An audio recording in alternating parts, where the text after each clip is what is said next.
తెలంగాణ రాష్ట్ర గీతం జయ జయ హే తెలంగాణకు సంగీతం అందించాలని సీఎం రేవంత్ రెడ్డి ప్రముఖ సినీ సంగీత దర్శకుడు కీరవాణిని కోరడం, మన తెలంగాణ గీతానికి పొరుగు రాష్ట్రం వారు సంగీతం అందించడం ఏంటని తెలంగాణ సినీ మ్యూజిషియన్ సంఘం TCMA తీవ్ర అభ్యంతరం వ్యక్తం చేసిన సంగతి తెలిసిందే.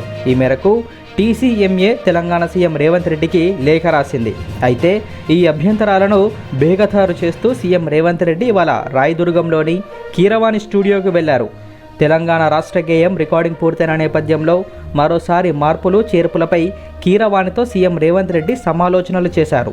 జూన్ 2న తెలంగాణ ఆవిర్భావ దినోత్సవం నేపథ్యంలో ఈ గీతాన్ని కాంగ్రెస్ మాజీ అధ్యక్షురాలు సోనియా గాంధీ చేతుల మీదుగా విడుదల చేయాలని తెలంగాణ ప్రభుత్వం నిర్ణయించింది.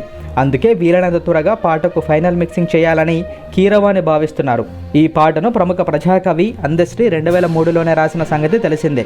ముందు 4 చరణాలతో పాట రాసిన అందశ్రీ 2009 నాటికి పూర్తి పాటను రూపొందించారు. అప్పటి నుంచి తెలంగాణ వ్యాప్తంగా ఈ గీతం విశేష ప్రజాదరణ పొందింది.